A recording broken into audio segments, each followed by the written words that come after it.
ਰਾਗ ਗੋਂਡ ਬਾਣੀ ਭਗਤਾਂ ਕੀ। ਰਾਗ ਗਾਉਣ ਦੇ ਅੰਦਰ ਸਤਿਗੁਰੂ ਸਾਹਿਬ ਜੀ ਭਗਤਾਂ ਦੀ ਬਾਣੀ ਲਿਖਵਾ ਰਹੇ ਹਨ। ਕਬੀਰ ਜੀ ਸਭ ਤੋਂ ਪਹਿਲਾਂ ਭਗਤ ਕਬੀਰ ਸਾਹਿਬ ਜੀ ਦੀ ਬਾਣੀ ਲਿਖਵਾਉਂਦੇ ਨੇ। ਘਰ ਪਹਿਲਾ ਪਹਿਲੇ ਸੁਰ ਤਾਲ ਅੰਦਰ ਉਚਾਰਨ ਕੀਤੀ ਹੋਈ ਬਾਣੀ ਭਗਤ ਕਬੀਰ ਸਾਹਿਬ ਜੀ ਦੀ ਲਿਖਵਾ ਰਹੇ ਹਨ। ਇੱਕੋ ਓੰਕਾਰ ਵਸਤੂ ਨਿਰਦੇਸ਼ ਮੰਗਲ ਕਰਦਿਆਂ ਵਾਹਿਗੁਰੂ ਜੀ ਦਾ ਧੰਨਵਾਦ ਕਰਦੇ ਨੇ। ਇੱਕ ਅਦੁੱਤੀ ਜੋ ਪਰਮੇਸ਼ਰ ਹੈ, ਓੰਕਾਰ ਸਰਬ ਦਾ ਪ੍ਰਕਾਸ਼ਕ ਹੈ। ਸਤਿਗੁਰ ਪ੍ਰਸਾਦ ਜੋ ਸਤਿਗੁਰਾਂ ਦੀ ਕਿਰਪਾ ਦੁਆਰਾ ਪ੍ਰਾਪਤ ਹੁੰਦਾ ਹੈ। ਮਿਲ ਸੰਤ ਮਿਲੈ ਕਿਸ ਸੁਣੀਐ ਕਹੀਐ। ਭਗਤ ਕਬੀਰ ਸਾਹਿਬ ਜੀ ਦੇ ਦਰਸ਼ਨ ਕਰਨ ਵਾਸਤੇ ਅਧਿਕਾਰੀ ਸੱਜਣ ਵੀ ਆਉਂਦੇ ਸਨ ਅਤੇ ਚੁੰਝ ਗਿਆਨੀ ਵੀ ਬਹੁਤ ਆਉਂਦੇ ਸਨ। ਇਸੇ ਤਰ੍ਹਾਂ ਕੋਈ ਚੁੰਝ ਗਿਆਨੀ ਭਗਤ ਕਬੀਰ ਸਾਹਿਬ ਜੀ ਨੂੰ ਆ ਕੇ ਪ੍ਰਸ਼ਨ ਉੱਤਰ ਕਰਨ ਲੱਗੇ। ਭਗਤ ਕਬੀਰ ਸਾਹਿਬ ਜੀ ਉਹਨਾਂ ਨਾਲ ਕੁਝ ਵੀ ਨਾ ਬੋਲੇ। ਜਦ ਭਗਤ ਜੀ ਨਾ ਬੋਲੇ ਤਾਂ ਭਗਤ ਕਬੀਰ ਜੀ ਨੂੰ ਉਹਨਾਂ ਦੇ ਕੋਈ ਸੇਵਕ ਕਹਿਣ ਲੱਗੇ ਕਿ ਕਬੀਰ ਸਾਹਿਬ ਜੀ, ਕੀ ਤੁਸੀਂ ਇਹਨਾਂ ਕੋਲੋਂ ਹਾਰ ਗਏ ਹੋ? ਤੁਸੀਂ ਤਾਂ ਬੜੇ ਬੜੇ ਵਿਦਵਾਨ ਲੋਕਾਂ ਨੂੰ ਜਿੱਤ ਲੈਂਦੇ ਹੋ, ਅੱਜ ਤੁਹਾਨੂੰ ਕੀ ਹੋ ਗਿਆ ਹੈ? ਇਹ ਸੁਣ ਕੇ ਭਗਤ ਕਬੀਰ ਸਾਹਿਬ ਜੀ ਨੇ ਪਾਵਨ ਸ਼ਬਦ ਉਚਾਰਨ ਕੀਤਾ ਕਿ ਹੇ ਭਾਈ, ਸੰਤ ਮਿਲੈ ਜੇਕਰ ਸਾਸ ਗਰਾਸ ਨਾਮ ਜਪਣ ਵਾਲੇ ਮਹਾਤਮਾ ਜਨ ਸ਼ਾਂਤ ਆਤਮਾ ਵਾਲੇ ਪੁਰਖ ਦਾ ਸੰਗ ਪ੍ਰਾਪਤ ਹੋ ਜਾਵੇ ਤਾਂ ਕਿਛ ਸੁਣੀਐ ਕਹੀਐ। ਕੁਝ ਬਚਨ ਸਰੋਤੇ ਬਣ ਕੇ ਸੁਣੀਏ ਵੀ।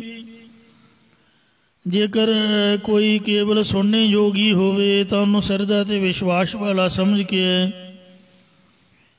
ਪ੍ਰਤੱਖ ਸੋ ਕੰਨਾਂ ਦੇ ਨਾਲ ਸੁਣਨਾ ਕਰੀਏ ਤੇ ਫਿਰ ਪ੍ਰੀਤੀ ਰੂਪੀ ਰਸਨਾ ਨਾਲ ਕੁਝ ਪਰਮਾਰਥ ਦੇ ਬਚਨ ਵੀ ਦੱਸਣਾ ਕਰੀਏ।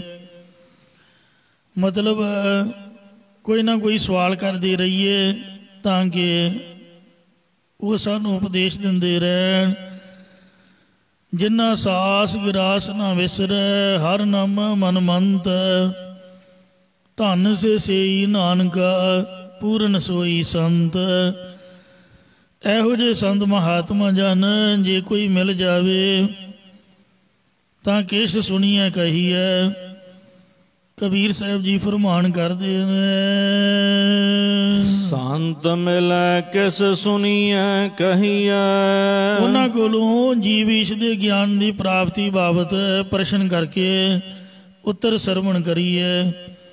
ਤੇ ਜੇ ਕੋਈ ਕੇਵਲ ਸੁਣਨ ਵਾਲਾ ਹੋਵੇ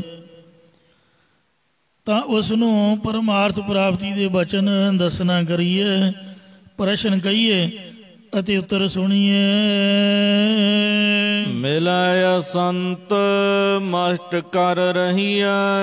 ਜੇਕਰ ਕੋਈ ਸ਼ਾਂਤ ਆਤਮਾ ਤੋਂ ਰਹਿਤ, ਸੰਤ ਪੁਣੇ ਤੋਂ ਰਹਿਤ ਜਾਂ ਸਾਖਤ ਪੁਰਖ ਦਾ ਸੰਗ ਪ੍ਰਾਪਤ ਹੋ ਜਾਏ ਤਾਂ ਚੁੱਪ ਕਰਕੇ ਰਹਿਣਾ ਕਰੀਏ। ਜਿਵੇਂ ਕੁਛ ਆਉਂਦਾ ਹੀ ਨਾ ਹੋਵੇ, ਇੰਝ ਮੂਰਖ ਜਿਹੇ ਬਣ ਜਾਈਏ ਕਿ ਸਾਨੂੰ ਤਾਂ ਕੁਝ ਵੀ ਨਹੀਂ ਆਉਂਦਾ ਹੈ।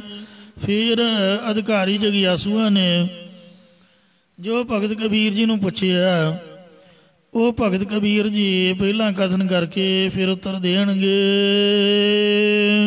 ਬਾਬਾ ਇਹ ਬਜ਼ੁਰਗ ਕਬੀਰ ਸਾਹਿਬ ਜੀ ਜਾਂ ਹੇ ਭਾਈ, ਬੋਲਣਾ ਕਿਆ ਕਹੀਐ। ਕਿਹੋ ਜਿਹਾ ਵਾਕ ਕਥਨ ਕਰੀਏ। ਜਾਂ ਹੇ ਕਬੀਰ ਜੀ, ਜੇਕਰ ਪਾਂਬਰ ਵਿਸ਼ਈ ਪੁਰਖਾਂ ਤੋਂ ਵੱਡੇ ਜਗਿਆਸੂ ਜਨ ਮਿਲ ਜਾਣ ਤਾਂ ਉਹਨਾਂ ਨੂੰ ਕਿਹੋ ਜਿਹੇ ਬਚਨ ਕਹਿਣਾ ਕਰੀਏ। ਜੈਸੇ RAM ਨਾਮ ਰਵ ਰਹੀਐ, ਜਿਸ ਤਰ੍ਹਾਂ ਕਰਕੇ ਰਾਮ ਪਰਮੇਸ਼ਰ ਦਾ ਨਾਮ ਉਚਾਰਨ ਕਰਦੀ ਰਹਿਣਾ ਕਰੀਏ, ਇਸੇ ਪ੍ਰਕਾਰ ਜੈਸੇ RAM ਨਾਮ ਰਵ ਰਹੀਐ, ਜਿਸ ਪ੍ਰਕਾਰ ਪਰਮੇਸ਼ਰ ਦੇ ਨਾਮ ਜਪਣ ਦੇ ਵਿੱਚ ਰਚੇ ਮਿਲੇ ਰਹੀਏ, ਐਸੇ ਬਚਨ ਬੋਲਣਾ ਅਤੇ ਸੁਣਨਾ ਕਰੀਏ। ਰਹਾਉ ਵਿਸ਼ਰਾਮ ਦੇ ਕਰ ਫੁਰਮਾਨ ਕਰਦੇ ਹਨ। ਸੰਤਨ ਸੋ ਬੋਲੇ ਉਪਕਾਰੀ, ਮਹਾਤਮਾ ਜਨਾਂ ਦੇ ਨਾਲ ਬੋਲੇ ਬਚਨ ਬਿਲਾਸ ਕੀਤਿਆਂ ਉਪਕਾਰ ਹੁੰਦਾ ਹੈ। ਭਾਵ ਜੀਵ ਦੇ ਸਰੂਪ ਦਾ ਨਿਰਣਾ ਅਤੇ ਮਨ ਦਾ ਟਿਕਾਅ ਹੁੰਦਾ ਹੈ। ਇਸੇ ਪ੍ਰਕਾਰ ਸੰਤਨ ਸੋ ਬੋਲੇ ਉਪਕਾਰੀ, ਜੋ ਸੰਤ ਜਨਾਂ ਦਾ ਬੋਲਣਾ ਹੁੰਦਾ ਹੈ ਉਹ ਜੀਵ ਦੀ ਲੋਕ ਪਰਲੋਕ ਵਿੱਚ ਸਹਾਇਤਾ ਕਰਨ ਵਾਲਾ ਹੁੰਦਾ ਹੈ। ਇਸੇ ਪ੍ਰਕਾਰ ਸੰਤਨ ਸੋ ਬੋਲੇ ਉਪਕਾਰੀ, ਮਹਾਤਮਾ ਜਨਾਂ ਨਾਲ ਬਚਨ ਬਿਲਾਸ ਕੀਤੇ ਲੋਕ ਤੇ ਪਰਲੋਕ ਦੇ ਵਿੱਚ ਸਹਾਇਕ ਹੁੰਦੇ ਹਨ। ਮੂਰਖ ਸੋ ਬੋਲੇ ਝਖ ਮਾਰੀ, ਜੇਕਰ ਬੇਸਮਝ ਪੁਰਖ ਦੇ ਨਾਲ ਬੋਲਣਾ ਕਰੇ ਤਾਂ ਉਹਨੇ ਝੱਕਾ ਹੀ ਮਾਰਨੀਆਂ ਨੇ। ਭਾਵ ਉਹ ਵਿਅਰਥੀ ਬੋਲਦਾ ਰਹਿੰਦਾ ਹੈ। ਬੋਲਤ ਬੋਲਤ ਬੜਹਿ ਬਿਕਾਰਾ, ਬੇਸਮਝ ਪੁਰਖਾਂ ਦੇ ਨਾਲ ਬੋਲਦਿਆਂ ਵਿਕਾਰਾਂ, ਕਾਮ ਕ੍ਰੋਧ ਆਦਿਕ ਵਿਕਾਰ ਔਗਣ ਹੀ ਵਾਧੇ ਹਨ। ਬਿਨ ਬੋਲੇ ਕਿਆ ਕਰਹਿ ਵਿਚਾਰਾ, ਜੇਕਰ ਬੋਲਣ ਤੋਂ ਬਿਨਾ ਹੋ ਜਾਏ, ਭਾਵ ਬੇਸਮਝ ਪੁਰਖ ਨਾਲ ਕੋਈ ਬਚਨ ਬਿਲਾਸ ਨਾ ਕਰੇ, ਤਾਂ ਬੇਸਮਝ ਪੁਰਖ ਵਿਚਾਰਾ ਕੀ ਕਰ ਸਕਦਾ? ਭਾਵ ਕੁਝ ਵੀ ਵਿਗਾੜ ਨਹੀਂ ਸਕਦਾ ਹੈ। ਪੜ੍ਹ ਦੋ, ਕਹੋ ਕਬੀਰ। ਕਹੋ ਕਬੀਰਾ ਚੂਸ਼ਾ ਘਟ ਬੋਲੇ, ਹੇ ਕਬੀਰ ਜੀ, ਤੁਸੀਂ ਤਾਂ ਕਹਿੰਦੇ ਹੋ ਕਿ ਬੋਲਣਾ ਨਹੀਂ ਚਾਹੀਦਾ। ਬਚਨ ਕੀਤੇ ਬਗੈਰ ਵਿਚਾਰ ਕਿਵੇਂ ਕਰਾਂਗੇ? ਇਹ ਸਾਖਤ ਕੌਣ ਹੈ ਤੇ ਸੰਤ ਕੌਣ ਹੈ? ਤਾਂ ਇਹ ਸੁਣ ਕੇ ਕਬੀਰ ਸਾਹਿਬ ਜੀ ਕਹਿਣ ਲੱਗੇ ਕਿ ਬਿਨਾਂ ਬੋਲੇ ਤੋਂ ਹੀ ਪਤਾ ਲੱਗ ਜਾਵੇਗਾ ਕਿ ਕੌਣ ਸੰਤ ਹੈ ਤੇ ਕੌਣ ਸਾਖਤ ਹੈ। ਕਿਵੇਂ ਪਤਾ ਲੱਗੇਗਾ? ਕਹੋ ਕਬੀਰ ਸ਼ੂਸ਼ਾ ਘਟ ਬੋਲੇ। ਕਬੀਰ ਜੀ ਕਹਿੰਦੇ ਨੇ ਕਿ ਹੇ ਭਾਈ ਸੁਣੋ, ਜਿਵੇਂ ਹਵਾ ਵਗਣ ਤੋਂ ਖਾਲੀ ਘੜਾ ਬੋਲਦਾ ਅਤੇ ਡੋਲਦਾ ਹੈ, ਭਰਿਆ ਹੋਏ ਸੋ ਕਬਹੁ ਨਾ ਡੋਲੇ। ਅਰ ਜੋ ਘੜਾ ਪਾਣੀ ਜਾਂ ਹੋਰ ਪਦਾਰਥਾਂ ਨਾਲ ਭਰਿਆ ਹੁੰਦਾ ਹੈ, ਉਹ ਘੜਾ ਕਦੇ ਵੀ ਬੋਲਦਾ ਅਤੇ ਡੋਲਦਾ ਨਹੀਂ ਹੈ। ਇਸੇ ਪ੍ਰਕਾਰ ਕਹੋ ਕਹੋ ਕਬੀਰ ਛੂਸ਼ਾ ਘਟ ਬੋਲੇ। ਅੰਗਤਾ ਰੂਪ ਹਵਾ ਦੇ ਵਗਣ ਕਰਕੇ ਬੇਸਮਝ ਪੁਰਖ ਦਾ ਅੰਤਹਿਕਰਨ ਰੂਪ ਘੜਾ ਸ਼ਰਧਾ ਤੋਂ ਖਾਲੀ, ਭਾਵ ਹੀਣਾ ਹੋਣ ਕਾਰਨ ਵਿਅਰਥੀ ਬਚਨ ਬੋਲਦਾ ਰਹਿੰਦਾ ਹੈ ਅਤੇ ਪਦਾਰਥਾਂ ਵਾਸਤੇ ਡੋਲਦਾ ਭਟਕਦਾ ਫਿਰਦਾ ਰਹਿੰਦਾ ਹੈ। ਅਤੇ ਭਰਿਆ ਹੋਏ ਸੋ ਕਬਹੁ ਨਾ ਡੋਲੇ, ਜਿਸ ਦਾ ਅੰਤਹਿਕਰਨ ਰੂਪੀ ਘੜਾ ਪ੍ਰੇਮ ਰੂਪ ਪਾਣੀ ਜਾਂ ਸ਼ਰਧਾ ਰੂਪ ਪਾਣੀ ਨਾਲ ਭਰਿਆ ਹੁੰਦਾ, ਉਹ ਵਿਅਰਥ ਬੋਲਦਾ ਤੇ ਪਦਾਰਥਾਂ ਵਾਸਤੇ ਡੋਲਦਾ ਨਹੀਂ ਹੈ। ਇਸੇ ਤਰ੍ਹਾਂ ਜੋ ਹਿਰਦਾ ਜਾਂ ਪੁਰਸ਼ ਧਾਰਨਾ ਦੇ ਸ਼ੁਭ ਗੁਣਾਂ ਤੋਂ ਖਾਲੀ ਹੈ, ਉਹ ਬੋਲਦਾ ਅਤੇ ਡੋਲਦਾ ਹੈ। ਜੋ ਹਿਰਦਾ ਧਾਰਨਾ ਦੇ ਸ਼ੁਭ ਗੁਣਾਂ ਨਾਲ ਭਰਿਆ ਹੋਇਆ, ਉਹ ਨਾ ਬੋਲਦਾ ਤੇ ਨਾ ਹੀ ਡੋਲਦਾ ਹੈ।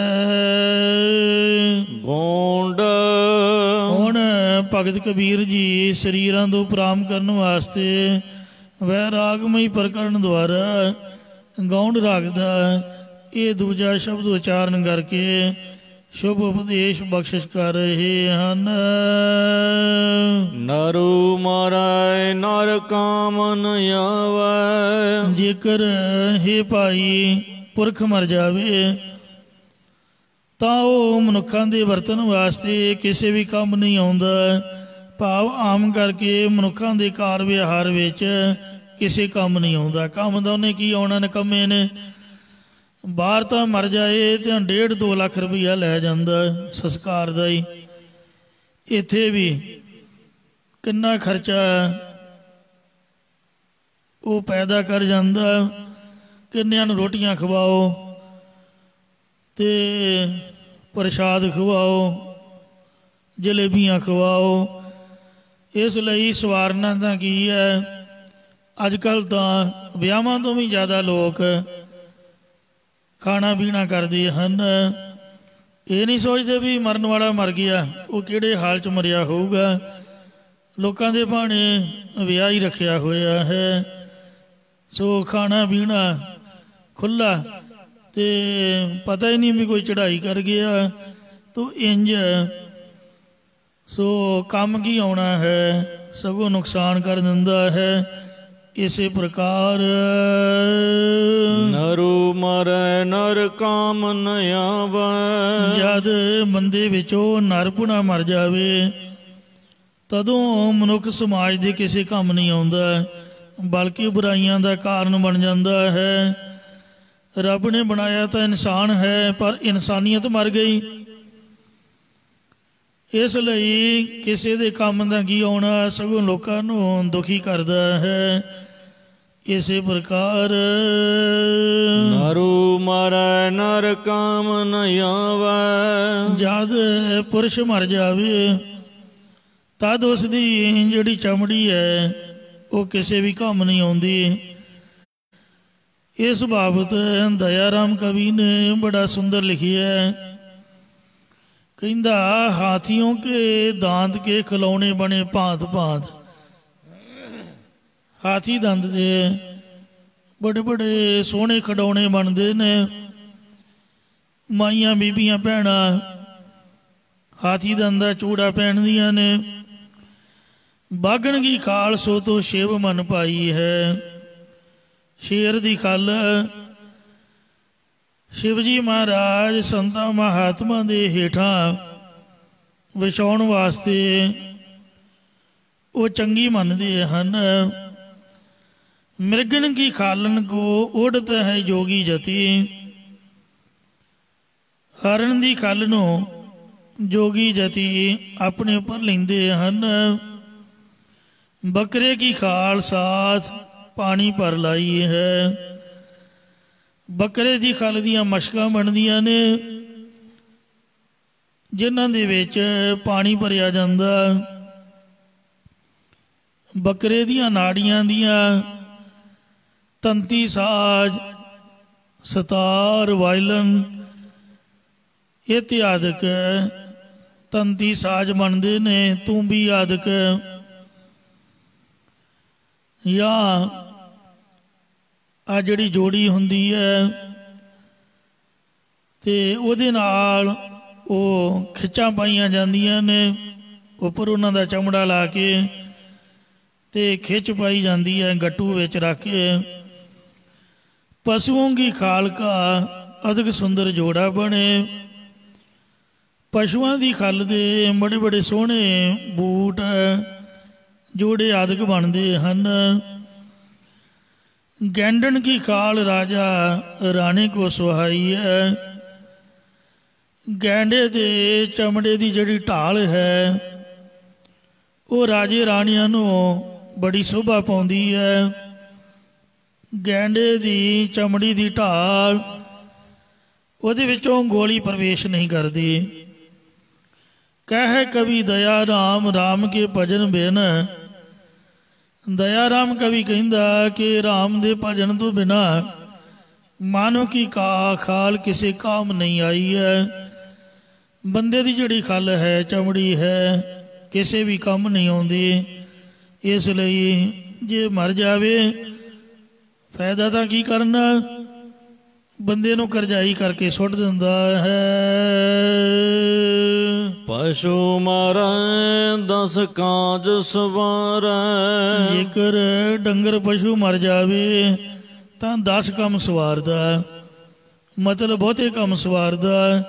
ਭਾਵ ਪਸ਼ੂਆਂ ਦੀ ਖਲ ਨਾਲ ਜੁੱਤੀਆਂ ਬਣਦੀਆਂ, ਮਸ਼ਕਾਂ ਬਣਦੀਆਂ, ਬੋਕੇ ਬਣਦੇ, ਨਗਾਰੇ ਤੇ ਕਾਠੀਆਂ ਤੇ ਬੱਧਰਾਦਿਕ ਬਣਦੀਆਂ ਹਨ।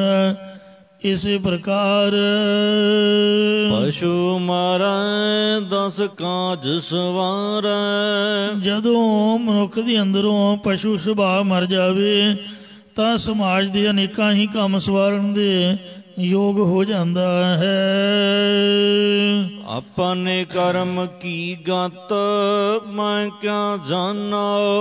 ਭਗਤ ਜੀ ਆਪਣੇ ਆਪ ਨੂੰ ਸੰਬੋਧਨ ਕਰਦੇ ਆ, ਕਰਮਾਂ ਦੀ ਗਤੀ ਬਾਬਤ ਕਥਨ ਕਰਦੇ ਹੀ ਭਾਈ, ਆਪਦੇ ਕਰਮਾਂ ਦੀ ਰੀਤੀ ਨੂੰ ਮੈਂ ਕੀ ਜਾਣ ਸਕਦਾ ਹਾਂ। ਮੈਂ ਕਿਆ ਜਾਣਾ ਬਾਬਾ ਰੇ। ਹੇ ਭਾਈ ਮੈਂ ਕੀ ਜਾਣ ਸਕਦਾ ਹਾਂ ਕਿ ਅੱਗੇ ਨੂੰ ਕੀ ਕਰਮ ਕਰਾਂਗਾ। ਰਹਾਉ ਵਿਸ਼ਰਾਮ ਦੇ ਕੇ ਫਰਮਾਉਂਦੇ ਨੇ, ਪਸ਼ੂ ਮਿਲੇ ਚੰਗਿਆਈਆਂ ਖੜ ਖਾਵੇ ਅੰਮ੍ਰਿਤ ਦੇ, ਨਾਮ ਵੀ ਹੁਣੇ ਆਦਮੀ ਤ੍ਰਿਗ ਜੀਵਨ ਕਰਮ ਕਰੇ। ਪਸ਼ੂਆਂ ਨੂੰ ਚੰਗਿਆਈਆਂ ਮਿਲਦੀਆਂ ਕਿਉਂਕਿ ਉਹ ਖੜਿਆ ਹਰਾ ਘਾਹ ਪੱਠਾ ਆਦਿ ਖਾ ਕੇ ਤੇ ਅੰਮ੍ਰਿਤ ਵਰਗਾ ਦੁੱਧ ਬਖਸ਼ਦੇ ਹਨ, ਦੁੱਧ ਦਿੰਦੇ ਨੇ। ਪਰ ਜਿਹੜੀ ਦੇਹ ਨਾਮ ਤੋਂ ਬਗੈਰ ਹੈ ਉਹਨਾਂ ਦੇ ਕਰਮਾਂ ਨੂੰ ਤ੍ਰਿਗਾਕਾਰ ਹੈ। ਤ੍ਰਿਗ ਤ੍ਰਿਗ ਖਾਇਆ, ਤ੍ਰਿਗ ਤ੍ਰਿਗ ਸੋਇਆ, ਤ੍ਰਿਗ ਤ੍ਰਿਗ ਕਾਪੜ ਅੰਗ ਚੜਾਇਆ, ਤ੍ਰਿਗ ਸਰੀਰ ਸਹਿਤ ਕੁਟੰਬ ਸਿਓ, ਜਿਤ ਹੁਣ ਖਸਮ ਨਾ ਪਾਇਆ। ਪੌੜੀ ਛੁੜਕੀ ਹਾਥ ਨਾ ਆਵੇ, ਅਹਿਲਾ ਜਨਮ ਗਵਾਇਆ। ਖਾਣਾ ਪੀਣਾ ਹੱਸਣਾ ਸੌਣਾ ਵਿਸਰ ਗਿਆ ਹੈ ਮਰਨਾ, ਖਸਮ ਸਾਰ ਖੁਆਰੀ ਕੀਨੀ, ਤ੍ਰਿਗ ਜੀਵਨ ਨਹੀਂ ਰਹਿਣਾ। ਜੋ ਖਾਣਾ ਪੀਣਾ ਹੱਸਣਾ ਸੌਣਾ, ਇਹਦੇ ਵਿੱਚ ਇਨਸਾਨ ਨੂੰ ਆਪਦੀ ਮੌਤ ਭੁੱਲ ਗਈ ਹੈ ਕਿ ਵਾਹਿਗੁਰੂ ਨੇ ਮੈਨੂੰ ਅਮੋਲਕ ਮਨੁੱਖਾ ਜਨਮ ਦਿੱਤਾ ਹੈ, ਮੈਂ ਇਹਦਾ ਲਾਭ ਲੈ ਲਵਾਂ। ਮੌਤ ਨੂੰ ਭੁਲਾ ਕੇ ਤੇ ਆਪਦੀ ਮੌਜ ਮਸਤੀ ਮਾਰ ਰਿਹਾ ਹੈ। ਮਹਾਰਾਜ ਕਹਿੰਦੇ ਤ੍ਰਿਗਾਕਾਰ ਹੈ। ਕਵੀ ਹਰਦਿਆਲ ਜੀ ਸਾਰ ਕਿਤਾਬਲੀ ਦੇ ਅੰਦਰ ਲਿਖਦੇ ਨੇ ਕਿ ਨਿੰਦਰਾ ਭੋਜਨ ਭੋਗ ਪੈ, ਸੌਣਾ ਭੋਜਨ ਖਾਣਾ, ਗ੍ਰਸਤ ਵਿਹਾਰ ਕਰਨਾ, ਆਪ ਤੋਂ ਵੱਡੇ ਤੋਂ ਡਰ ਜਾਣਾ, ਛੋਟੇ ਨੂੰ ਅੱਖਾਂ ਦਿਖਾਉਣੀਆਂ, ਇਹ ਪਸ ਪੁਰਸ਼ ਸਮਾਨ, ਇਹ ਜਿਹੜੇ ਕਰਮ ਨੇ ਪਸ਼ੂਆਂ ਦੇ ਵਿੱਚ ਤੇ ਬੰਦਿਆਂ ਦੇ ਵਿੱਚ ਇੱਕ ਬਰਾਬਰ ਨੇ। ਪਸ਼ੂ ਵੀ ਖਾਂਦੇ ਨੇ, ਸੌਂਦੇ ਨੇ, ਔਲਾਦ ਪੈਦਾ ਕਰਦੇ ਨੇ, ਇੱਕ ਦੂਜੇ ਤੋਂ ਡਰ ਜਾਂਦੇ, ਡਰਾ ਦਿੰਦੇ ਨੇ। ਪਰ ਨਰਨ ਗਿਆਨ ਨੇ ਜਦ ਕਤਾ ਗਿਆਨ ਬਿਨਾ ਪਸ ਜਾਣ।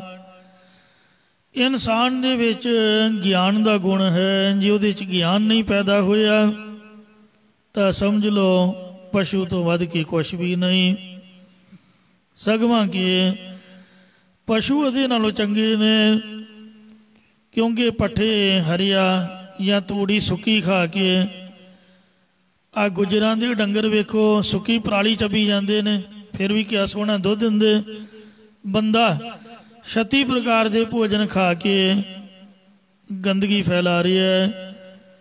ਅੰਨ ਦੇਵਤਾ, ਪਾਣੀ ਦੇਵਤਾ, ਬੈਸੰਦਰ ਦੇਵਤਾ ਲੂਣ, ਪੰਜਵਾਂ ਪਾਇਆ ਕਿਰਤ, ਤਾਂ ਹੁਆ ਪਾਕ ਪਵਿੱਤ, ਪਾਪੀ ਸਿਉ ਤਨ ਗੱਡਿਆ, ਥੁੱਕਾਂ ਪਈਆਂ ਤਿਤ, ਜਿਤ ਮੁਖ ਨਾਮ ਨਾ ਉਚਰੈ ਹੈ, ਬਿਨ ਨਾਮੈ ਰਸ ਖਾਏ, ਨਾਨਕੀ ਵੈ ਜਾਣੀਐ, ਤਿਤ ਮੁਖ ਥੁੱਕਾਂ ਬਾਹੇ। ਕਬੀਰ ਜੀ ਕਹਿੰਦੇ ਮੇਰੇ ਜੈਸੇ ਕਰਮ ਨੇ, ਹੇ ਵਾਹਿਗੁਰੂ ਤੂੰ ਹੀ ਜਾਣਦਾ ਹੈ, ਸੋ ਮੈਂ ਕੀ ਜਾਣ ਸਕਦਾ ਕਿ ਮੇਰੇ ਇੰਨੇ ਮਾੜੇ ਕਰਮ ਹਨ, ਅਗਿਆਨ ਦੇ ਵਿੱਚ ਭੁੱਲਿਆ ਹੋਇਆ ਹਾਂ।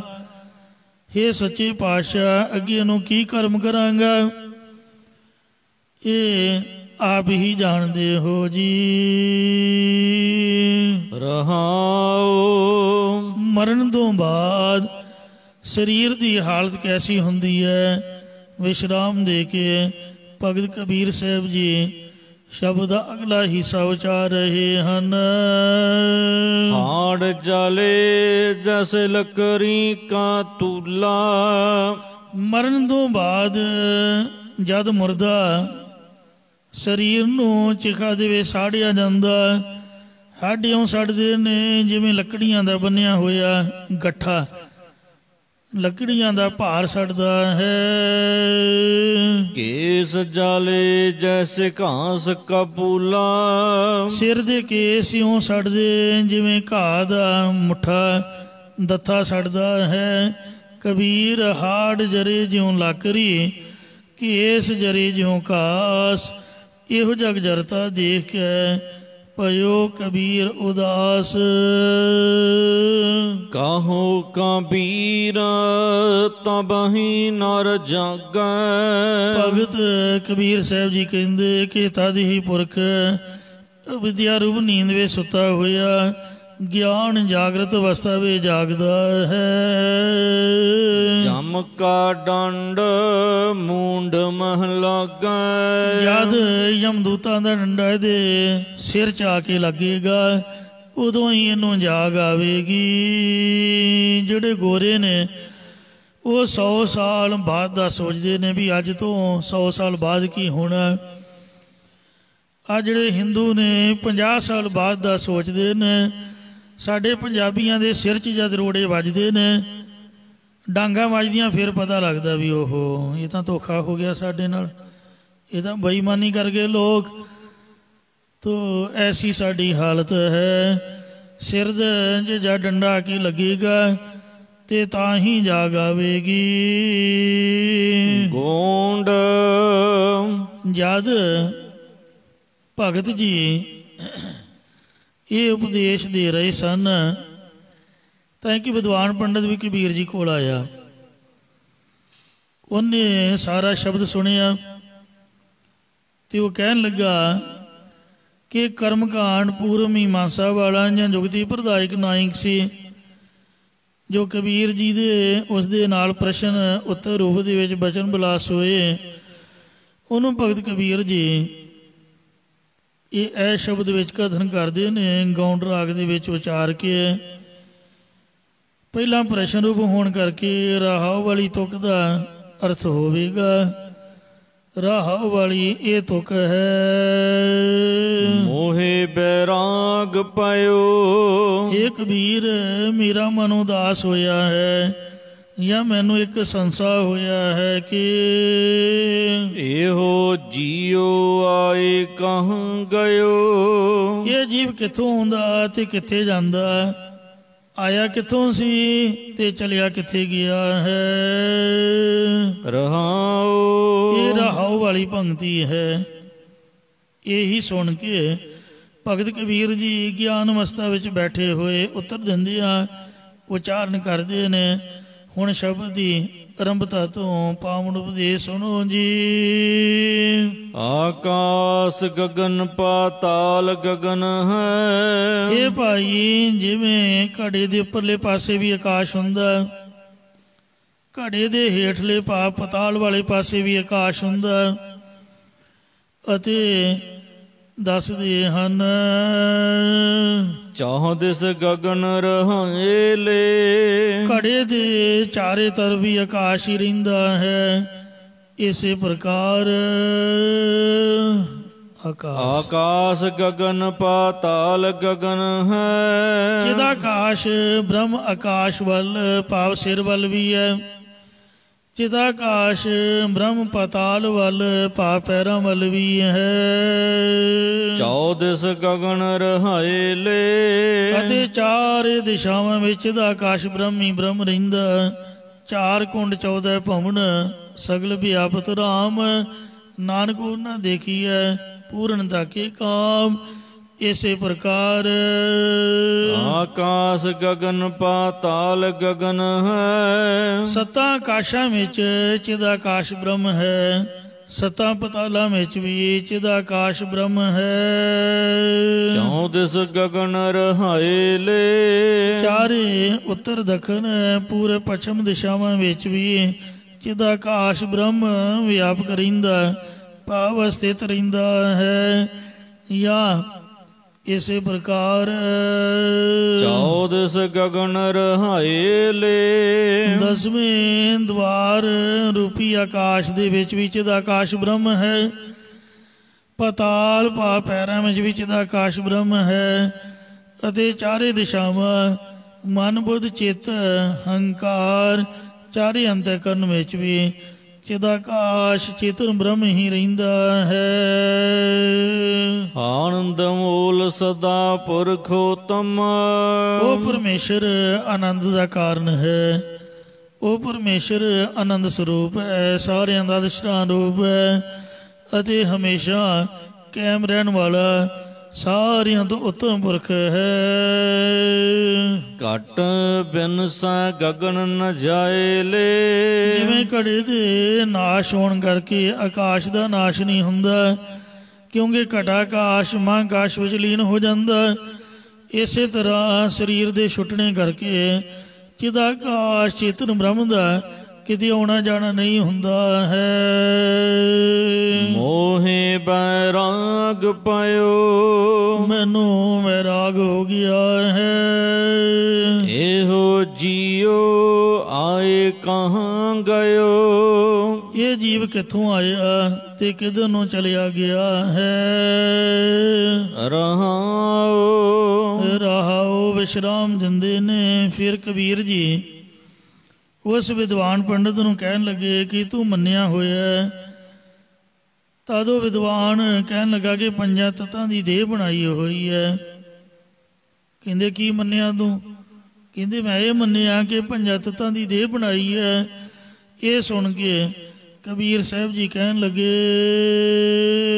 ਪੰਜ ਤਤ ਮਿਲ ਕਾਇਆ ਕੀਨੀ, ਇਹ ਭਾਈ ਜਿਹੜਾ ਤੂੰ ਇਹ ਕਹਿੰਦਾ ਕਿ ਪੰਜਾਂ ਤੱਤਾਂ ਨੂੰ ਮਿਲਾ ਕੇ ਦੇਹ ਬਣਾਉਣਾ ਕੀਤੀ ਹੈ, ਤਤ ਕਹਾਂ ਤੇ ਕੀਨ ਰੇ, ਤੂੰ ਦੱਸ ਕਿ ਜਿਹੜੇ ਤੱਤ ਨੇ ਇਹ ਕਿੰਨੇ ਬਣਾਏ ਨੇ, ਕਿਸ ਤਰ੍ਹਾਂ ਬਣੇ ਨੇ? ਮਤਲਬ ਰੱਬ ਨੇ ਹੀ ਬਣਾਏ ਹਨ। ਸੋ ਇਹ ਕਿਹਦੇ ਤੋਂ ਬਣਾਏ ਨੇ? ਮਹਾਰਾਜ ਨੇ ਆਪਦੀ ਮੌਜ ਵਿੱਚ ਬਣਾਏ ਨੇ। ਫਿਰ ਪਹਿਲੇ ਪ੍ਰਕਾਰ ਨੂੰ ਛੱਡ ਕੇ ਪੂਰਵ ਮੀਮਾਂਸਾ ਅਨੁਸਾਰ ਕਹਿਣ ਲੱਗਾ ਕਿ ਕਬੀਰ ਜੀ ਜੀਵ ਕਰਮਾਂ ਦਾ ਬੱਝਾ ਹੋਇਆ ਹੈ। ਤਾਂ ਕਬੀਰ ਸਾਹਿਬ ਉੱਤਰ ਦਿੰਦੇ ਹਨ, ਕਰਮ ਬੱਧ ਤੁਮ ਜੀਓ ਕਹਿਤ ਹਾਓ, ਇਹ ਭਾਈ ਤੁਸੀਂ ਪੂਰਵ ਮੀਮਾਂਸੇ ਵਾਲ ਲੋਕ ਜੀਵ ਨੂੰ ਕਰਮ ਦੇ ਵਿੱਚ ਬੱਧਾ ਹੋਇਆ ਕਹਿੰਦੇ ਹੋ। ਕਰਮ ਹੈ ਕਿਨ ਜੀਓ ਦੀਨ ਰੇ, ਪਰੰਤੂ ਇਹ ਭਾਈ ਇਹ ਦੱਸਣਾ ਕਰ ਕਿ ਜੀਵ ਦੇ ਕਰਮਾਂ 'ਚ ਬੱਝਣ ਦੀ ਚੇਤਨ ਸੱਤਾ ਕਿਸ ਨੇ ਦਿੱਤੀ ਹੋਈ ਹੈ? ਕਿਉਂਕਿ ਆਪਣੇ ਆਪ ਦਾ ਕਰਮ ਜੜ ਨੇ, ਇਸ ਲਈ ਮੁਰਦਾ ਕਰਮ ਕਰ ਸਕਦਾ ਭਾਵ ਨਹੀਂ ਕਰ ਸਕਦਾ। ਜੀਵ ਜਿਉਂਦਾ ਕਰਮ ਕਰ ਸਕਦਾ ਭਾਵ ਜੀਵ ਮੁਰਦਾ ਹੋਇਆ ਕੋਈ ਵੀ ਕਰਮ ਨਹੀਂ ਕਰ ਸਕਦਾ। ਅਰਥਾਤ ਚੇਤਨ ਬ੍ਰਹਮ ਸੁਤੰਤਰ ਹੋਣ ਕਰਕੇ ਕਰਮਾਂ 'ਚ ਬੱਝਾ ਹੋਇਆ ਨਹੀਂ ਹੈ। ਇਸ ਲਈ ਤੂੰ ਦੱਸ ਕਿ ਜੀਵ ਨੂੰ ਕਰਮਾਂ 'ਚ ਕਿਸ ਨੇ ਪਾਤਾ? ਇਹ ਸੁਣ ਕੇ ਵਿਦਵਾਨ ਪੰਡਤ ਕਹਿਣ ਲੱਗਾ ਕਿ ਕਬੀਰ ਜੀ ਮੈਨੂੰ ਨਹੀਂ ਪਤਾ, ਇਸ ਲਈ ਕਿਰਪਾ ਕਰਕੇ ਤੁਸੀਂ ਹੀ ਦੱਸੋ। ਤਾਂ ਕਬੀਰ ਸਾਹਿਬ ਜੀ ਉੱਤਰ ਬਖਸ਼ ਰਹੇ ਹਨ, ਹਰ ਮਹ ਤਨ ਹੈ ਤਨ ਮਹ ਹਰ ਹੈ, ਇਹ ਭਾਈ ਪਰਮੇਸ਼ਰ ਵਿੱਚ ਇਹ ਸਾਰੇ ਸਰੀਰ ਹਨ ਤੇ ਸਾਰੇ ਸਰੀਰਾਂ ਵਿੱਚ ਹਰੀ ਪਰਮੇਸ਼ਰ ਖੁਦ ਆਪ ਹੈ। ਸਰਬ ਨਿਰੰਤਰ ਸੋਏ ਰੇ, ਇਹ ਭਾਈ ਉਹ ਪਰਮੇਸ਼ਰ ਸਾਰਿਆਂ ਦੇ ਅੰਦਰ ਇੱਕ ਰਸ ਵਿਆਪਕ ਹੈ।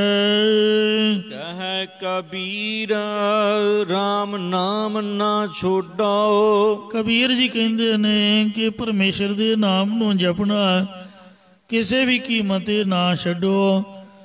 ਸੰਤ ਗੁਰਬਚਨ ਸਿੰਘ ਜੀ ਖਾਲਸਾ ਪਿੰਡਾਂ ਵਾਲਿਆਂ ਦੇ ਅਮੋਲਕ ਬਚਨਾਂ ਵਿੱਚ ਇੱਕ ਇਹ ਸੁੰਦਰ ਬਚਨ ਹੈ ਕਿ 100 ਘੜੇ ਦੇਸੀ ਘਿਓ ਦੇ ਭਾਵੇਂ ਡੁੱਲ ਜਾਣ ਤਾਂ ਡੁੱਲ ਜਾਣ, ਪਰ ਨਿਤਨੇਮ ਨਾ ਛੱਡੋ।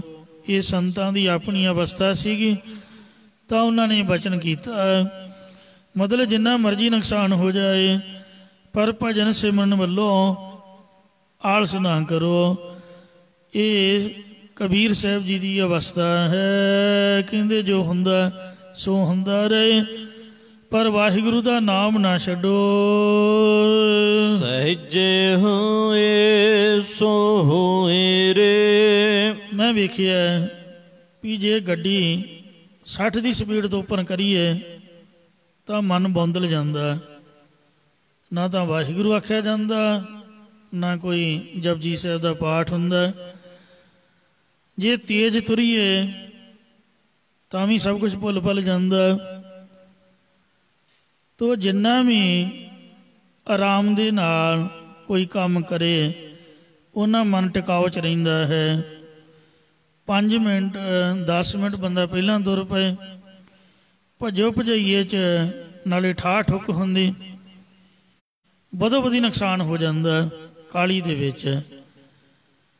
ਇਉਂ ਜਿਹੜੇ ਸੰਤ ਹੁੰਦੇ ਨੇ, ਆ ਤੁਸੀਂ ਹੰਸਾਲੀ ਵਾਲੇ ਬਾਬਿਆਂ ਦੇ ਦਰਸ਼ਨ ਕਰਦੇ ਰਹੇ ਹੋ। ਸਾਡਾ ਕੰਮ ਕੀ ਹੈ? ਫਾਇਰ ਬ੍ਰਿਗੇਡ ਗੱਡੀ ਦੀ ਤਰ੍ਹਾਂ, ਮਤਲਬ ਕੁਛ ਵੀ ਕਰਨਾ ਭੱਜੋ ਭਜਾਈਏ 'ਚ ਕਾਹਲੀ ਭੁਣੇ 'ਚ ਮਨ ਜਿਹੜਾ ਟਿਕਾਓ 'ਚ ਨਹੀਂ ਹੁੰਦਾ। ਬੱਧਾ ਚੱਟੀ ਜੋ ਭਰੇ ਨਾ ਗੁਣ ਨਾ ਪੁਕਾਰ, ਛੇਤੀ ਖੁਸ਼ੀ ਸਵਾਰੀ ਹੈ ਨਾਨਕ ਘਰ ਸਾਰ। ਉਹਦੇ ਨਾਲ ਐਕਸੀਡੈਂਟ, ਸਰੀਰ ਦਾ ਨੁਕਸਾਨ, ਕਿਸੇ ਕੰਮ ਦਾ ਚੇਤਾ ਭੁੱਲ ਜਾਣਾ, ਫਿਰ ਦੁਬਾਰਾ ਤੋਂ ਸਮੇਂ ਦਾ ਨੁਕਸਾਨ। ਤੋ ਨਾ ਭਜਨ ਸਿਮਰਨ, ਨਾ ਬਾਣੀ ਦਾ ਪਾਠ, ਨਾ ਕੋਈ ਪੂਜਾ, ਸਭ ਭੱਜ ਦੌੜ ਦੇ ਵਿੱਚ ਜ਼ਿੰਦਗੀ ਗੁਜ਼ਰ ਜਾਂਦੀ ਹੈ। ਜਿਹੜੇ ਰੱਬ ਦੇ ਪਿਆਰੇ ਨੇ ਉਹ ਜੋ ਵੀ ਕਰਦੇ ਸਹਿਜੇ ਸਹਿਜੇ ਕਰਦੇ ਭਾਵੇਂ ਥੋੜ੍ਹਾ, ਪਰ ਕਰਦੇ ਸਹਿਜੇ ਸਹਿਜੇ। ਸਹਿਜੇ ਨਾਮ ਹੌਲੀ ਦਾ ਵੀ ਹੈ, ਸਹਿਜੇ ਨਾਮ ਸਹਿਜ ਅਵਸਥਾ ਦਾ ਵੀ ਹੈ। ਹੇ ਭਾਈ, ਸਰੀਰ ਦੀ ਕਿਰਿਆ ਕਰਮਾਂ ਦੇ ਅਨੁਸਾਰ ਸੁਤੇ ਸਿੱਧ ਜਿਹੜੀ ਹੁੰਦੀ ਸੋ ਹੋਵੇ ਪਿਆ, ਉਹ ਹੋਈ ਜਾਵੇ। ਜੋ ਕੁਝ ਸੁਭਾਵਿਕ ਹੁੰਦਾ ਜਾਂਦਾ ਉਹ ਹੁੰਦਾ ਰਹੇ, ਤੇ ਮਹਾਰਾਜ ਦਾ ਨਾਮ ਕਦੀ ਵੀ ਨਾ ਛੱਡਣਾ ਕਰੋ। ਰਾਗ ਗੌਂਡ ਬਾਣੀ ਕਬੀਰ ਜੀਓ ਕੀ। ਗੌਂਡ ਰਾਗ ਦੇ ਅੰਦਰ ਭਗਤ ਕਬੀਰ ਸਾਹਿਬ ਜੀ ਦੀ ਇਹ ਗੁਰਬਾਣੀ ਸਤਿਗੁਰੂ ਅਰਜਨ ਦੇਵ ਸਾਹਿਬ ਜੀ ਉਚਾਰ ਰਹੇ ਹਨ। ਘਰ ਦੂਜੇ ਸੁਰਤਾਲ ਦੇ ਵਿੱਚ ਉਚਾਰਨ ਕਰ ਰਹੇ ਹਨ। ਜਿਹੜਾ ਪਹਿਲਾ ਸ਼ਬਦ ਸੀਗਾ, ਇਹ ਸਾਧ ਸੰਗਤ ਜੀਓ ਕਬੀਰ ਸਾਹਿਬ ਜੀ ਦਾ ਸਤਿਗੁਰੂ ਅਰਜਨ ਦੇਵ ਜੀ ਮਹਾਰਾਜ ਜੀ ਨੇ ਜਿੱਥੋਂ ਬਾਣੀ ਪ੍ਰਾਰੰਭ ਹੋਈ ਹੈ ਪਹਿਲੇ ਸੁਰਤਾਲ ਦੇ ਵਿੱਚ ਉਚਾਰੀ ਲਿਖਵਾਈ ਹੈ। ਹੁਣ ਦੂਜੇ ਸੁਰਤਾਲ ਦੇ ਵਿੱਚ ਉਚਾਰ ਰਹੇ ਨੇ 3 ਸ਼ਬਦਾਂ ਤੋਂ ਬਾਅਦ, ਇਸ ਲਈ ਪ੍ਰਕਰਨ ਚੇਂਜ ਹੋ ਰਿਹਾ। ਤਾਂ ਗੁਰੂ ਸਾਹਿਬ ਜੀ ਮੰਗਲ ਕਰਦੇ ਹਨ। ਇੱਕ ਓੰਕਾਰ, ਇੱਕ ਅਦੁੱਤੀ ਪਰਮੇਸ਼ਰ ਓੰਕਾਰ ਜੋ ਸਰਬ ਦਾ ਪ੍ਰਕਾਸ਼ਕ ਹੈ, ਸਤਿਗੁਰ ਪ੍ਰਸਾਦ ਜੋ ਸਤਿਗੁਰਾਂ ਦੀ ਕਿਰਪਾ ਦੁਆਰਾ ਪ੍ਰਾਪਤ ਹੁੰਦਾ ਹੈ। ਪੂਜਾ ਬਾਂਧ ਭਿਲਾ ਕਰ ਡਾਰਿਓ। ਜਦ ਸਿਕੰਦਰ ਲੋਧੀ ਬਾਦਸ਼ਾਹ ਕਾਂਸ਼ੀ ਵਿੱਚ ਆਇਆ ਸੀ, ਉਸ ਵਕਤ ਸਿਕੰਦਰ ਲੋਧੀ ਦਾ ਬੜਾ ਪ੍ਰਤਾਪ ਸੀ। ਉਹਨੇ ਕਾਂਸ਼ੀ ਵਿੱਚ ਆ ਕੇ ਲੋਕਾਂ ਨੂੰ ਪੁੱਛਿਆ ਕਿ ਤੁਹਾਨੂੰ ਕਿਸੇ ਪ੍ਰਕਾਰ ਦਾ ਦੁੱਖ ਤਾਂ ਨਹੀਂ ਹੈ। ਤਾਂ ਕੁਝ ਕਾਜ਼ੀਆਂ ਤੇ ਬ੍ਰਾਹਮਣਾਂ ਨੇ ਸਿਕੰਦਰ ਲੋਧੀ ਨੂੰ ਕਿਹਾ ਕਿ ਬਾਕੀ ਤਾਂ ਸਭ ਕੁਝ ਠੀਕ ਠਾਕ ਹੈ, ਪਰੰਤੂ ਇੱਕ ਜੁਲਾਇਆ ਪਤਾ ਨਹੀਂ ਮੁਸਲਮਾਨ ਹੈ ਪਤਾ ਨਹੀਂ ਹਿੰਦੂ ਹੈ। ਨੀਰੂ ਤੇ ਨੀਮਾ ਮੁਸਲਮਾਨ ਸੀ ਜਿਨ੍ਹਾਂ ਨੇ ਕਬੀਰ ਨੂੰ ਪਾਲਿਆ, ਜੰਮਿਆ ਇਹ ਹਿੰਦੂਆਂ ਦੇ ਘਰ ਸੀ। ਸੋ ਇਹ ਜੁਲਾਇਆ ਮੁਸਲਮਾਨ ਮਤ ਵਿੱਚ ਹੋ ਕੇ ਮੁਸਲਮਾਨ ਮਤ ਦਾ ਹੀ ਖੰਡਨ ਕਰੀ ਜਾਂਦਾ।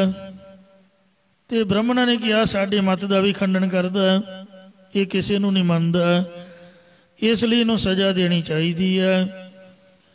ਇਹ ਆਪਣੀ ਵਡਿਆਈ ਕਰਾਉਣ ਲਈ ਹਰੇਕ ਤਰਫ ਹੀ ਚੱਲ ਪੈਂਦਾ, ਕੁਝ ਪਤਾ ਨਹੀਂ ਲੱਗਦਾ ਵੀ ਇਹ ਹੈ ਕੌਣ, ਮੁਸਲਮਾਨ ਹੈ ਕਿ ਹਿੰਦੂ। ਸਾਡੇ ਖਿਆਲ ਅਨੁਸਾਰ ਇਹ ਕਾਫਰ ਜਾਪਦਾ, ਇਹਨੂੰ ਸਖਤ ਤੋਂ ਸਖਤ ਸਜ਼ਾ ਦੇਣੀ ਬਣਦੀ ਹੈ। ਉਸ ਫਰਿਆਦ ਨੂੰ ਸੁਣ ਕੇ ਬਾਦਸ਼ਾਹ ਨੇ ਆਪਣੇ ਸਿਪਾਹੀ ਭੇਜ ਕੇ ਭਗਤ ਕਬੀਰ ਸਾਹਿਬ ਜੀ ਨੂੰ ਆਪਣੇ ਕੋਲ ਬੁਲਾਇਆ ਤੇ ਬਿਨਾਂ ਕੋਈ ਸੋਚੇ ਸਮਝੇ ਝਾਟੀ ਹੁਕਮ ਦੇ ਦਿੱਤਾ ਕਿ ਇਹਨੂੰ ਹਾਥੀ ਦੇ ਅੱਗੇ ਸੁੱਟਿਆ ਜਾਵੇ। ਜਦ ਹਾਥੀ ਨੇ ਕੁਝ ਨਾ ਕਿਹਾ ਫਿਰ ਗੰਗਾ ਸੁੱਟਿਆ ਗਿਆ। ਗੰਗਾ ਤੋਂ ਵੀ ਤਰ ਕੇ ਗੰਗਾ ਕੀ ਲਹਿਰ ਮੇਰੀ ਟੁੱਟੀ ਜੰਜੀਰ, ਮ੍ਰਿਗਸ਼ਾਲਾ ਪਰ ਬੈਠੇ ਕਬੀਰ, ਮਨ ਨਾ ਡਿਗੈ ਤਨ ਕਾਹੇ ਕੋ ਡਰਾਏ, ਰਾਮ ਨਾਮ ਜਿਤ ਰਹੇ ਸਮਾਏ। ਇੱਕ ਚੁਬਕੀ ਲੈਂਦਿਆਂ ਜਿਹੜੇ ਸੰਗਲ ਬੰਨੇ ਸੀ ਉਹ ਸਾਰੇ ਟੁੱਟ ਗਏ ਤੇ ਪਾਣੀ ਦੇ ਉੱਪਰ ਮ੍ਰਿਗਸ਼ਾਲਾ ਵਿਛ ਗਈ। ਕਬੀਰ ਜੀ ਉੱਤੇ ਚੌਂਕੜਾ ਮਾਰ ਕੇ ਬੈਠ ਗਏ। ਜਿਸ ਘਾਟ ਤੇ ਰੋਜ਼ ਇਸ਼ਨਾਨ ਕਰਨ ਜਾਇਆ ਕਰਦੇ ਸਨ, ਉਹ ਘਾਟ ਤੇ ਆ ਕੇ ਮ੍ਰਿਗਸ਼ਾਲਾ ਲੱਗ ਗਈ ਤੇ ਉਤਰ ਕੇ ਰਾਮ ਨਾਮ ਕਰਦੇ ਆਪਣੇ ਘਰ ਨੂੰ ਆ ਵੜੇ। ਮੁੜ ਕੇ ਕਬੀਰ ਸਾਹਿਬ ਨੂੰ ਅੱਗ 'ਚ ਬਿਠਾਇਆ ਗਿਆ। ਇਤਿਹਾਦਕ ਬਹੁਤ ਜ਼ਿਆਦਾ ਡਰ ਦਿੱਤਾ, ਪਰੰਤੂ ਭਗਤ ਕਬੀਰ ਜੀ ਨੂੰ ਕੁਝ ਵੀ ਨਾ ਹੋਇਆ। ਤਦ ਬਾਦਸ਼ਾਹ ਭਗਤ ਕਬੀਰ ਜੀ ਨੂੰ ਪ੍ਰਭੂ ਦਾ ਸੇਵਕ ਜਾਣ ਕੇ ਭਗਤ ਜੀ ਦੇ ਚਰਨੀ ਪੈ ਗਿਆ। ਤਦ ਫੇਰ ਭਗਤ ਕਬੀਰ ਜੀ ਵਾਪਸ ਆਪਣੇ ਘਰ ਨੂੰ ਆਏ ਤਾਂ ਭਗਤ ਕਬੀਰ ਜੀ ਦੇ ਸੇਵਕਾਂ ਨੇ ਭਗਤ ਕਬੀਰ ਜੀ ਨੂੰ ਆ ਕੇ ਪੁੱਛਿਆ ਕਿ ਬਾਦਸ਼ਾਹ ਨੇ ਕਿਉਂ ਬੁਲਾਇਆ ਸੀ ਤੁਹਾਨੂੰ। ਤਦ ਜੋ ਭਗਤ ਕਬੀਰ ਜੀ ਦੇ ਨਾਲ ਬੀਤੀ ਸੀ ਉਸ ਵਾਰਤਾ ਨੂੰ ਭਗਤ ਕਬੀਰ ਸਾਹਿਬ ਜੀ ਇਹ ਪਾਵਨ ਸ਼ਬਦ ਉਚਾਰਨ ਕਰਕੇ ਕਥਨ ਕਰ ਰਹੇ ਹਨ। ਪੂਜਾ ਬਾਂਧ ਪਹਿਲਾਂ ਕਰ ਡਾਰਿਓ, ਇਹ ਸੰਗਤ ਜੀ ਮੇਰੀਆਂ ਬਾਹਾਂ ਪਿੱਠ ਪਿੱਛੇ ਬੰਨ੍ਹ ਕੇ ਪਾ ਮੁਸ਼ਕਾਂ ਦੇ ਕੇ ਤੇ ਪਿਲਾ ਮਿੱਟੀ ਦੇ ਪੀਲੇ ਵਾਂਗ ਕਰਕੇ, ਮਤਲਬ ਗੋਲ ਕੱਢ ਕੇ ਭੰਡ ਬੰਨ੍ਹ ਕੇ ਮੈਨੂੰ ਹਾਥੀ ਦੇ ਅੱਗੇ ਸੁੱਟ ਦਿੱਤਾ ਸੀ। ਹਸਤੀ ਕਰੋਪਾ ਮੁੰਡ ਮਹ ਮਾਰਿਓ, ਬਾਦਸ਼ਾਹ ਦੀ ਆਗਿਆ ਅਨੁਸਾਰ ਮਹਾਵਤ ਨੇ ਗੁੱਸੇ ਨਾਲ ਹਾਥੀ ਦੇ ਜਾਂ ਮਹਾਵਤ ਨੇ ਹਾਥੀ ਨੂੰ ਗੁੱਸੇ ਕਰਨ ਵਾਸਤੇ ਹਾਥੀ ਦੇ ਸਿਰ ਵਿੱਚ ਕੁੰਡਾ ਮਾਰਿਆ ਸੀ, ਜਾਂ ਸਿਕੰਦਰ ਲੋਧੀ ਨੇ ਹਾਥੀ ਨੂੰ ਗੁੱਸੇ ਕਰਨ ਵਾਸਤੇ ਮਹਾਵਤ ਤੋਂ ਹਾਥੀ ਦੇ ਸਿਰ ਤੇ ਕੁੰਡਾ ਮਰਵਾਉਣਾ ਕੀਤਾ, ਜਾਂ ਮਹਾਵਤ ਨੇ ਕ੍ਰੋਧ ਨਾਲ ਹਾਥੀ ਦੇ ਸਿਰ 'ਚ ਕੁੰਡਾ ਮਾਰਿਆ। ਉਸ ਵਕਤ ਪਰਮੇਸ਼ਰ ਨੇ ਮੇਰੇ ਸਰੀਰ ਵਿੱਚ ਉਹ ਨਰਸਿੰਘ ਦਾ ਰੂਪ ਦਿਖਾ ਕੇ ਹਾਥੀ ਨੂੰ ਡਰਾਤਾ, ਜਾਂ ਪਰਮੇਸ਼ਰ ਹਾਥੀ ਦੇ ਹਿਰਦੇ 'ਚ ਵਸ ਗਿਆ ਤੇ ਉਹਨੇ ਮੈਨੂੰ ਕੁਝ ਵੀ ਨਾ ਆਖਿਆ। ਹਸਤ ਭਾਗ ਕੈ ਚੀਸਾ ਮਾਰੈ, ਹਾਥੀ ਪਿੱਛੇ ਦੌੜ ਕੇ ਚੀਕਾ ਮਾਰਨ ਲੱਗ ਪਿਆ, ਜਾਂ ਚੀਕਾ ਮਾਰਦਾ ਪਿੱਛੇ ਨੂੰ ਦੌੜ ਗਿਆ। ਯਾ ਮੂਰਤ ਕੈ ਹਉ ਬਲਹਾਰੈ, ਫਿਰ ਹਾਥੀ ਨੇ ਮੇਰੇ ਵਿੱਚ ਨਰਸਿੰਘ ਦਾ ਰੂਪ ਵੇਖ ਕੇ ਕਿਹਾ ਕਿ ਇਸ ਹਸਤੀ ਦੇ ਉੱਪਰੋਂ ਮੈਂ ਕੁਰਬਾਨ ਜਾਂਦਾ ਹਾਂ। ਇਸੇ ਪ੍ਰਕਾਰ ਹਸਤ ਭਾਗ ਕੈ ਚੀਸਾ ਮਾਰੈ, ਉਹ ਹਾਥੀ ਜੋ ਚੀਕਾਂ ਮਾਰ ਮਾਰ ਕੇ ਬੋਲਦਾ ਸੀ, ਮਨ ਨੂੰ ਐਸਾ ਪ੍ਰਤੀਤ ਹੁੰਦਾ ਸੀ ਕਿ ਹਾਥੀ ਕਹਿ ਰਿਹਾ ਕਿ ਮੈਂ ਕਬੀਰ ਦੀ ਮੂਰਤੀ ਦੇ ਬਲਿਹਾਰ ਜਾਂਦਾ ਹਾਂ। ਯਾ ਮੂਰਤ ਕੈ ਹਉ ਬਲਹਾਰੈ, ਮੈਂ ਕਬੀਰ ਸਾਹਿਬ ਦੇ ਸਰੂਪ ਤੋਂ ਬਲਿਹਾਰ ਜਾਂਦਾ ਹਾਂ। ਆਹੇ ਮੇਰੇ ਠਾਕੁਰ ਤੁਮਰਾ ਜੋਰ, ਫਿਰ ਸੇਵਕਾਂ ਨੇ ਪੁੱਛਿਆ ਕਿ ਕਬੀਰ ਜੀ ਤੁਹਾਡੇ ਅੰਦਰ ਉਸ ਵੇਲੇ ਕੀ ਵਿਚਾਰ ਚੱਲ ਰਹੀ ਸੀ। ਤਾਂ ਕਬੀਰ ਜੀ ਕਹਿਣ ਲੱਗੇ ਕਿ ਉਸ ਵੇਲੇ ਮੈਂ ਪਰਮੇਸ਼ਰ ਦੇ ਸਨਮੁਖ ਇੰਝ ਬੇਨਤੀ ਕੀਤੀ ਸੀ ਕਿ ਹੇ ਮੇਰੇ ਠਾਕੁਰ ਮਾਲਕ ਪਰਮੇਸ਼ਰ ਜੀ, ਮੈਂ ਆਪ ਜੀ ਦੇ ਦਰਸ਼ਨਾਂ ਨੂੰ ਚਾਹੁੰਦਾ ਹਾਂ, ਮੈਨੂੰ ਆਪ ਜੀ ਦਾ ਹੀ ਬਲ ਆਸਰਾ ਹੈ। ਕਾਜੀ ਬਕਬੋ ਹਸਤੀ ਤੋਰਾ। ਹਾਥੀ ਨੂੰ ਪਿੱਛੇ ਹਟਦਿਆਂ ਵੇਖ ਕੇ ਪਾਤਸ਼ਾਹੀ ਕਾਜੀ ਬਕਵਾਸ ਕਰਨ ਲੱਗਿਆ। ਬੋਲਿਆ, ਹੇ ਮਹਾਵਤ, ਹਾਥੀ ਨੂੰ ਅੱਗੇ ਵੱਲ ਤੋਰ, ਚਲਾਉਣਾ ਕਰ, ਜਾਂ ਹਾਥੀ ਨੂੰ ਅੱਗੇ ਤੋਰ ਕੇ ਕਬੀਰ ਦੇ ਸਰੀਰ ਨੂੰ ਤੁੜਵਾ ਦੇ। ਰਹਾਉ ਵਿਸ਼ਰਾਮ ਦੇ ਕਰ ਫਰਮਾਨ ਕਰਦੇ ਹਨ। ਰੇ ਮਹਾਵਤ ਤੁਝ ਡਾਰੋ ਕਾਟ। ਜਦ ਫਿਰ ਵੀ ਹਾਥੀ ਅੱਗੇ ਨੂੰ ਨਾ ਤੁਰਿਆ ਤਾਂ ਕਾਜੀ ਨੇ ਮਨ 'ਚ ਵਿਚਾਰਿਆ ਕਿ ਕਬੀਰ ਦੇ ਚੇਲਿਆਂ ਨੇ ਮਹਾਵਤ ਨੂੰ ਰਿਸ਼ਵਤ ਦੇ ਦਿੱਤੀ ਹੋਣੀ ਹੈ, ਇਸ ਲਈ ਮਹਾਵਤ ਕਬੀਰ ਦੀ ਲਿਹਾਜ਼ ਕਰਦਾ। ਇਹ ਵਿਚਾਰ ਕਾਜੀ ਨੇ ਫਿਰ ਮਹਾਵਤ ਨੂੰ ਵਿਚਾਰ ਕੇ ਕਹਿਣ ਲੱਗਾ। ਇਹ ਵਿਚਾਰ ਕੇ ਤੇ ਜਿਹੜਾ ਮਹਾਵਤ ਸੀ ਉਹਨੂੰ ਡਰਾਵਾ ਦੇਣ ਵਾਸਤੇ ਜਿਹੜਾ ਬਾਦਸ਼ਾਹ ਸੀ ਉਹਨੇ ਕਹਿਣਾ ਕੀਤਾ, ਰੇ ਮਹਾਵਤ, ਹੇ ਮਹਾਵਤ, ਤੁਝ ਡਾਰੋਂ ਕਾਟ, ਮੈਂ ਤੈਨੂੰ ਪਾਤਸ਼ਾਹ ਤੋਂ ਵਢਾ ਕੇ 2 ਟੁਕੜੇ ਕਰਵਾ ਕੇ ਸੁਟਵਾ ਦਿਆਂਗਾ। ਇਸੈ ਤੁਰਾਵਹੁ ਘਲਹੁ ਸਾਟ। ਅੰਕਸ਼ ਦੀ ਸੱਟ ਪਾ ਕੇ ਇਸ ਹਾਥੀ ਨੂੰ ਕਬੀਰ ਵੱਲ ਚਲਾ।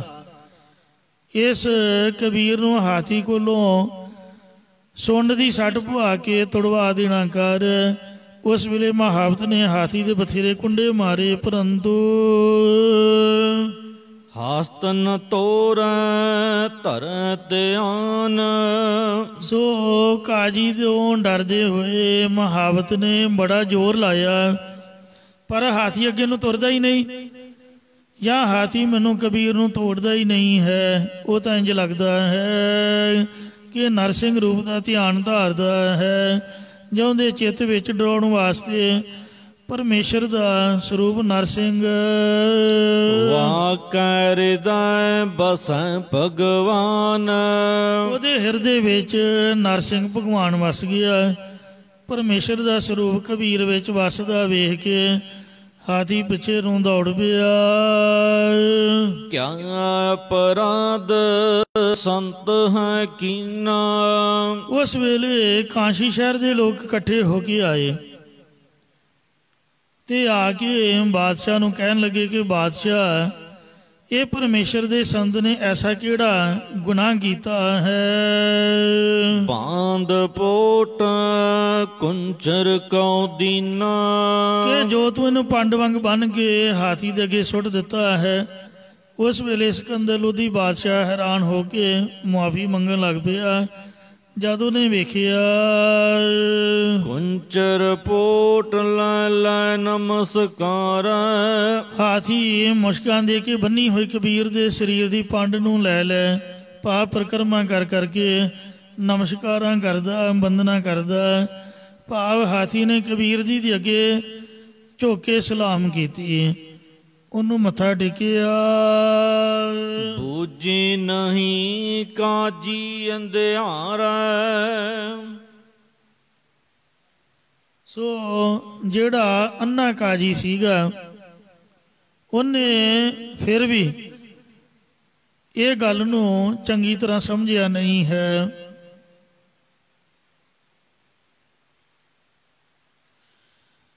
ਸ਼ਰਧਾ ਤੇ ਗਿਆਨ ਰੂਪੀ ਅੱਖਾਂ ਤੋਂ ਹੀਣੇ ਅੰਨੇ ਕਾਜੀ ਨੇ, ਅਗਿਆਨ ਰੂਪ ਹਨੇਰੇ ਵਾਲੇ ਕਾਜੀ ਨੇ ਕੋਈ ਵੀ ਗੱਲ ਨਹੀਂ ਸਮਝੀ ਕਿ ਇਹ ਹਾਥੀ ਭਗਤ ਨੂੰ ਬੰਦਨਾ ਕਿਉਂ ਕਰਦਾ, ਨਮਸਕਾਰ ਕਿਉਂ ਕਰਦਾ। ਉਹਨੂੰ ਅੰਨੇ ਨੂੰ ਦੇਖਦਾ ਨਹੀਂ ਵੀ ਕਬੀਰ ਹੀ ਰੱਬ ਹੈ। ਰਾਮ ਸੰਤ ਮੈਂ ਭੇਦ ਕਿਛ ਨਾਹੀ, ਕਬੀਰ ਤੂੰ ਤੂੰ ਕਰਤਾ ਤੂੰ ਹੁਆ। ਹਾਥੀ ਨੂੰ ਦਿਸ ਗਿਆ ਕਿ ਕਬੀਰ ਭਗਵਾਨ ਹੈ, ਪਰ ਕਾਜੀ ਅੰਨੇ ਨੂੰ ਨਹੀਂ ਦਿਖਿਆ ਹੈ। 3 ਬਾਰ ਪਤੀਆਂ ਪਰ ਲੀਨਾ।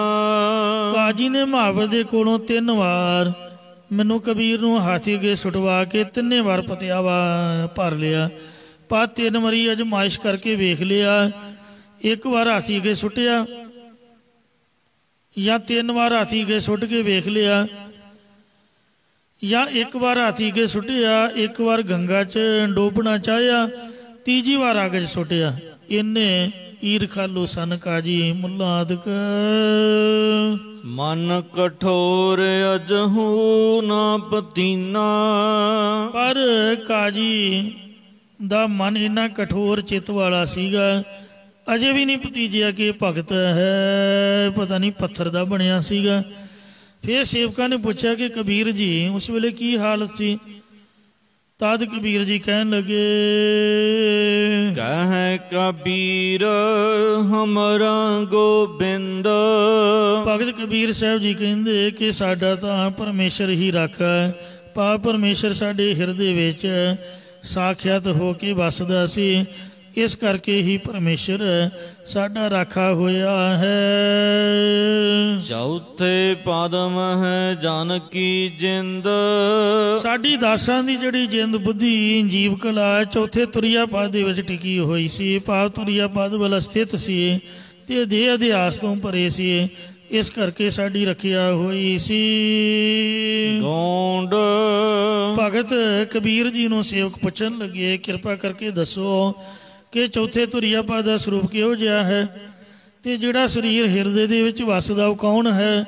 ਇਹ ਸੁਣ ਕੇ ਭਗਤ ਜੀ ਨੇ ਆ ਭਾਮਣ ਸ਼ਬਦ ਗੌਂਡ ਰਾਹ ਵਿੱਚ ਅਗਲਾ ਉਚਾਰਿਆ। ਨਾ ਇਹੋ ਮਾਨਸ ਨਾ ਇਹੋ ਦੇਉ। ਨਾ ਇਹ ਮਨੁੱਖ ਹੈ ਨਾ ਇਹ ਦੇਵਤਾ ਹੈ। ਨਾ ਇਹੋ ਜਤੀ ਕਹਾਵੈ ਸਿਉ। ਨਾ ਇਹ ਬ੍ਰਹਮਚਾਰੀ ਕਿਉਂ ਹੋਣ ਵਾਲਾ ਤਿਆਗੀ ਹੈ, ਨਾ ਇਹ ਸੇਵਾ ਕਰਨ ਵਾਲਾ ਸੇਵਕ ਹੈ, ਨਾ ਇਹ ਸ਼ੈਵੀ ਮਾਦਾ ਉਪਾਸ਼ਕ ਹੈ। ਨਾ ਇਹੋ ਜੋਗੀ ਨਾ ਅਵਧੂਤਾ। ਨਾ ਇਹ ਕੰਨ ਪਾਟੇ ਗੋਰਖ ਮਤ ਨੂੰ ਧਾਰਨ ਵਾਲਾ ਜੋਗੀ ਹੈ, ਨਾ ਹੀ ਆਪਣੇ ਆਪ ਨੂੰ ਬ੍ਰਕਤ ਸਾਧੂ ਕਹਾਉਂਦਾ ਹੈ। ਨਾ ਇਸ ਮਾਏ ਨਾ ਕਾਹੂ ਪੁੱਤਾ। ਨਾ ਹੀ ਇਸ ਦੀ ਕੋਈ ਮਾਂ ਹੈ ਤੇ ਨਾ ਹੀ ਕਿਸੇ ਦਾ ਇਹ ਪੁੱਤਰ ਹੈ। ਨਿਆ ਮੰਦਰ ਮੈਂ ਕੌਣ ਬਸਾਈ। ਇਸ ਦੇਹ ਰੂਪ ਮੰਦਰ 'ਚ ਜਾਂ ਸੰਸਾਰ ਰੂਪ ਮੰਦਰ ਮਕਾਨ ਵਿੱਚ ਕੌਣ ਵਸ ਰਿਹਾ ਹੈ? ਤਾ ਕਾ ਅੰਤ ਨ ਕੋ ਪਾਈ। ਜੋ ਇਸ 'ਚ ਵਸ ਰਿਹਾ ਉਸ ਪਰਮੇਸ਼ਰ ਦੇ ਸਰੂਪ ਦਾ ਉੱਤਰ ਦਿੰਦੇ ਵੀ ਕੋਈ ਅਖੀਰ ਨਹੀਂ ਪਾ ਸਕਦਾ। ਰਹਾਉ। ਵਿਸ਼ਰਾਮ ਦੇ ਕਰ ਫਰਮਾਨ ਕਰਦੇ ਨੇ। ਨਾ ਇਹੋ ਗਿਰਹੀ ਨਾ ਉਦਾਸੀ। ਨਾ ਹੀ ਗ੍ਰਸਤੀ ਹੈ ਤੇ ਨਾ ਹੀ ਉਦਾਸੀ ਧਰਮ ਵਾਲਾ ਹੈ। ਨਾ ਇਹੋ ਰਾਜ ਨਾ ਭੀਖ ਮੰਗਾਸੀ। ਨਾ ਇਹ ਰਾਜਾ ਹੈ ਤੇ ਨਾ ਹੀ ਭਿਖਿਆ ਮੰਗਣ ਵਾਲਾ ਕੰਗਾਲ ਹੈ। ਨਾ ਇਸ ਪਿੰਡ ਨਰਕ ਤੂ ਰਾਤੀ। ਨਾ ਹੀ ਇਸ ਦਾ ਕੋਈ ਸਰੀਰ ਤੇ ਨਾ ਹੀ ਰਤੀ ਜਿੰਨਾ ਇਹਦੇ ਵਿੱਚ ਲਹੂ ਹੈ, ਜਾਂ ਨਾ ਹੀ ਇਹਦਾ ਕਾਰਨ ਸੂਖਮ ਸਥੂਲ ਸਰੀਰ ਤੇ ਨਾ ਹੀ ਇਹਦੀ ਰਤੀ ਜਿੰਨੀ ਕਿਸੇ ਦੇ ਨਾਲ ਪ੍ਰੀਤੀ ਹੈ। ਨਾ ਇਹੋ ਬ੍ਰਾਹਮਣ ਨਾ ਇਹੋ ਖਾਤੀ। ਨਾ ਇਹ ਬਾਹਮਣਾਂ ਦੀ ਕੁੱਲ ਚੋਂ ਹੈ, ਨਾ ਖੱਤਰੀਆਂ ਦੀ ਕੁੱਲ ਚੋਂ ਹੈ, ਨਾ ਤਰਖਾਣਾਂ ਦੀ ਕੁੱਲ ਚੋਂ ਹੈ, ਭਾਵੇਂ ਸ਼ੂਦਰ ਦੀ ਜਾਤੀ ਵਿੱਚੋਂ ਨਹੀਂ ਹੈ। ਨਾ ਇਹੋ ਤਪਾ ਕਹਾਵੈ ਸੇਖ। ਨਾ ਹੀ ਤਪੀਆਂ ਦੇ ਵਿੱਚੋਂ ਤਪਾ ਤੇ ਨਾ ਹੀ ਮੁਸਲਮਾਨਾਂ ਵਿੱਚੋਂ ਆਪਣੇ ਆਪ ਨੂੰ ਬਿਰਧ ਜਾਤੀ ਵਾਲਾ ਸ਼ੇਖ ਕਹਾਉਂਦਾ ਹੈ। ਨਾ ਇਹੋ ਜੀਵੈ ਨਾ ਮਰਤਾ ਦੇਖ। ਤੇ ਨਾ ਹੀ ਇਹ ਸਵਾਸਾਂ ਦੇ ਮੁੱਕਣ ਤੋਂ ਮਰਦਾ ਵੇਖੀਦਾ, ਭਾਵ ਸਦਾ ਇੱਕ ਰਸ ਰਹਿੰਦਾ ਤੇ ਨਾ ਹੀ ਜਿਉਂਦਾ ਹੈ। ਇਸ ਮਰਤੇ ਕੋ ਜੇ ਕੋ ਰੋਵੈ। ਇਸ ਪਰਮੇਸ਼ਰ ਜਾਂ ਪਰਮੇਸ਼ਰ ਦੇ ਸਰੂਪ ਨੂੰ ਮਰਿਆ ਜਾਣ ਕੇ, ਭਾਵ ਮੁਰਦਾ ਜਾਣ ਕੇ ਜੇ ਕੋਈ ਗਿਆਨ ਤੋਂ ਸਕਣਾ ਮਨੁੱਖ ਰੋਂਦਾ ਹੈ। ਜੋ ਰੋਵੈ ਸੋਈ ਪਤ ਖੋਵੈ। ਜਿਹੜਾ ਰੋਂਦਾ ਉਹ ਆਪਣੀ ਇੱਜ਼ਤ ਹੀ ਖਰਾਬ ਕਰਦਾ। ਜਿਵੇਂ ਕਈ ਕਹਿੰਦੇ ਆਖੇ ਜੀ ਸਾਹਿਬਜ਼ਾਦਿਆਂ ਦੀ ਮਕਾਨ ਚੱਲੇ ਆ, ਮੈਨੂੰ ਮਾਫ ਕਰਨਾ ਮੈਂ ਜੇ ਬੁਰਾ ਬੋਲਿਆ, ਮੈਂ ਸੁਣਿਆ ਜੇ ਕੀਰਤਨ ਦੇ ਵਿੱਚ ਆਖੇ ਜੀ ਉਦਾਸ ਜਾਣਾ ਚਾਹੀਦਾ। ਆ ਜਿਹੜਾ ਫਤਿਹਗੜ੍ਹ ਦਾ ਜੋੜ ਮੇਲਾ ਨਹੀਂ ਹੁੰਦਾ, ਉਹ ਮੂਰਖਾਂ ਨੇ ਉਹ ਜਿਹੜੇ ਪਦਾਰਥ ਵਰਤੇ ਸੀ ਲੰਗਰਾਂ ਦੇ ਵਿੱਚ, ਮਿੱਠੇ ਪਦਾਰਥ, ਹੁਣ ਸ਼ਹੀਦਾਂ ਦਾ ਸਥਾਨ ਇੱਥੇ ਚੜ੍ਹਾਈ ਕੀਤੇ ਨੇ, ਡੱਬੇ ਕਿਉਂ ਲਿਆਉਂਦੇ ਹੋ? ਮਤਲਬ ਗੁਰੂ ਘਰ ਦੇ ਵਿੱਚ ਇਹ ਥੋੜ੍ਹਾ ਵੀ ਰੋਂਦੇ ਆਉਣਾ ਹੈ। ਸਾਹਿਬਜ਼ਾਦੇ ਤਾਂ ਹਮੇਸ਼ਾ ਅਮਰ ਨੇ, ਉਦਾਸੀ ਦਾ ਮਤਲਬ ਹੀ ਕੋਈ ਨਹੀਂ। ਵੇਖੋ ਢੋਲਕੀ ਚਮਟੇ ਵੱਜਦੇ ਨੇ, ਕੀਰਤਨ ਹੁੰਦਾ ਹੈ, ਦੀਵਾਨ ਸੱਜਦੇ ਨੇ, ਤੇ ਗੁਰੂ ਘਰ ਦੇ ਵਿੱਚ ਜਿਵੇਂ ਪੰਜਵੇਂ ਪਾਤਸ਼ਾਹ ਦਾ ਸ਼ਹੀਦੀ ਪੁਰਬ ਹੁੰਦਾ ਤੇ ਉਦੋਂ ਲੰਗਰ ਲੱਗਦੇ ਨੇ, ਮਿੱਠੇ ਜਲ ਦੀਆਂ ਛਬੀਲਾਂ ਲੱਗਦੀਆਂ ਨੇ। ਤੋ ਗੁਰੂ ਘਰ ਦੇ ਵਿੱਚ ਤਾਂ ਇੱਕ ਬਰਾਬਰ ਹੈ। ਹਰਖ ਅਨੰਤ ਸੋਗ ਨਹੀਂ ਬੀਆ, ਸੋ ਘਰ ਗੁਰੂ ਨਾਨਕ ਕੋ ਦੀਆ। ਭਾਈ ਪਰਮ ਦੇ ਭਾਈ ਧਰਮ ਸਿੰਘ ਨੂੰ, ਭਾਈ ਰੂਪੇ ਦੇ ਪੋਤਰਿਆਂ ਨੂੰ ਕਲਗੀਧਰ ਨੇ ਇਹੀ ਸਿੱਖਿਆ ਸਮਝਾਈ ਸੀ ਵੀ ਗੁਰਮੁਖੋ ਤੁਸੀਂ ਕਾਹਤੋਂ ਰੋ ਰਹੇ ਹੋ? ਕਹਿੰਦੇ ਜੀ ਸਾਹਿਬਜ਼ਾਦਿਆਂ ਨੂੰ ਰੋ ਰਹੇ ਆ। ਮਾਰੇ ਕਹਿੰਦੇ ਵਾਹਿਗੁਰੂ ਵਾਹਿਗੁਰੂ। ਰੋਈ ਤਾਂ ਮਰਿਆ ਨੂੰ ਆ, ਉਹ ਮਰੇ ਥੋੜੋ ਨੇ। ਕਬੀਰ ਸੰਤ ਮੋਏ ਕਿਆ ਰੋਈਐ, ਜੋ ਆਪਣੇ ਗ੍ਰਹਿ ਜਾਏ, ਰੋਵੋ ਸਾਖਤ ਵਾਪਰੇ, ਜੋ ਹਾਟੈ ਹਾਟ ਬਗਾਏ। ਮੂਰਖਾਂ ਵਾਂਗੂ ਹੱਸਣਾ ਵੀ ਨਹੀਂ ਤੇ ਰੋਣਾ ਵੀ ਨਹੀਂ ਹੈ, ਇੱਕ ਬਰਾਬਰ ਸਮਾਨ ਬਿਰਤੀ।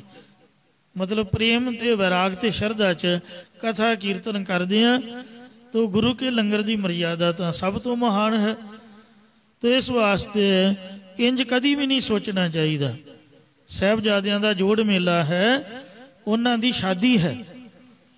ਮਾਤਾਵਾਂ ਨੂੰ ਸਾਹਿਬਾਂ ਨੇ ਆਖਿਆ ਸੀ ਵੀ ਅਜੀਤ ਕੌਰ ਜੀ ਇਹਨਾਂ ਦੀਆਂ ਡੋਲੀਆਂ ਚਮਕੌਰ ਦੀ ਜੰਗ ਵਿੱਚ ਚੜ੍ਹਨਗੀਆਂ, ਆਪਣਾ ਘੋੜੀਆਂ ਤੇ ਚੜ੍ਹਨਗੇ ਤੇ ਮੌਤ ਲਾੜੀ ਨੂੰ ਵਿਆਹ ਕੇ ਲਿਆਉਣਗੇ।